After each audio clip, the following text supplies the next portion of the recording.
All right, welcome back to the channel. It's your boy Fanon, and in this video, we are going to be talking about a rumor out there that somehow isn't spreading all over the internet, and that is that Top Rank may be going out of business or may be sold by Bob Arum, and that is coming out of the mouth of a man that gave, whenever he would say anything about the PBC and any potentially unfortunate thing about the PBC, people ran with, and that is Rick Glazier.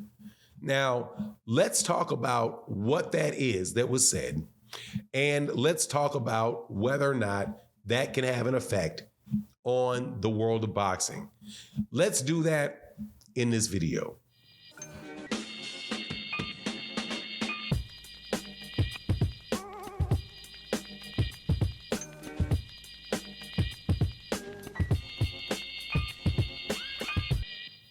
All right, welcome back to the channel. It's your boy Fanon.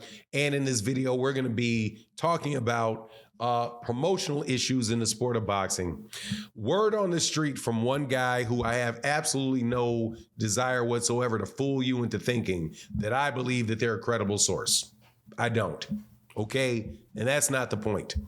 Now, what is being said is highly likely. And that is that Top Rank may be looking to be sold to, I do believe it's Ari Emanuel's Endeavor, right? Used to be a talent agency, man. I can't remember what the name of the talent is. William Morris. Used to be William Morris Endeavor, but they are the owners of the UFC. And I think that they're also the owners of the WWE. So they may be looking to buy Top Rank, which would allow, this is why I'm telling you this stuff is ridiculous, would allow Dana White to now be in the boxing world. Now, this is, again, something that I'm going to debunk because what was said was silly. But at the same time, I'm going to talk about the fact that I would not discount that from happening. Before I get into it, though, let me welcome you back to the channel. If you're new to the channel, please accept my invitation to hit the subscribe button, hit the bell icon so you can be notified when we release more videos. And if you're a longtime subscriber and supporter of the channel, thank you guys so much for your continued support. Really does mean, and it's essential to the channel. Thank you. And thank you to everybody that supports in the super thanks. But let's get into this. First, let me tell you what the note said. The note said that Bob Arum was looking to retire. He's 93 years old. More than likely, that's the case. Okay, 93 years old. Yeah, you're not going to be able to work a whole lot longer. But I wouldn't be surprised, on the other hand, if Bob Arum worked until he's 100 years old. As long as he can get around, stand up, and do what he does, better than sitting around the house being bored, especially if it's something that you love. So I'm not wishing that on Bob Arum. I'm not predicting that retirement for him. But at 93 years old, it's only a matter of time before you're not going to work anymore, right? Just how that's just what humans. It's just being a human, right? Just being a human. The second part of it was that they are in the final stages of due diligence, the final stages to acquire Top Rank, that being William Morris Endeavor, because they're in the due diligence stage. That right there sounds dumb, Mr. Glazier, because the due diligence stage is in the beginning of a purchase, not the end. Due diligence means you're showing all your financials, right? Yeah, I'm interested in buying you. Give me all of your financials. Let me see so I know exactly how much money you made. Give me how much money you're losing, what your payroll is. You literally got to open up your drawers, your drawers, and they're going through all your drawers. They're looking in your couch, right? All of that, trying to assess the value of the fight. So they're doing of that particular thing that they're buying. So that's the due diligence stage. After that, after you've done your due diligence and you know what it is, that at that point in time, That's when you'll start talking about buying it, having whether or not you're going to pay, what you're going to pay for it, negotiate that, and then you'll have a transition plan, all of those good things that come with, selling companies, right? Have been involved in those type of discussions many times with several different companies. Now, here's what doesn't make sense to me.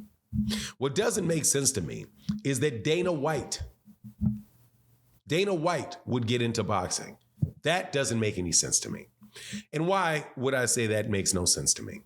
Because if the William Morris Endeavor owns the WWE, I don't think the WWE is run by Dana White. No.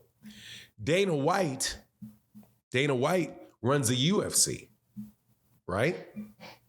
Then you have boxing. Usually what happens when you buy a company is that you have like I said a couple minutes ago, you have a transition.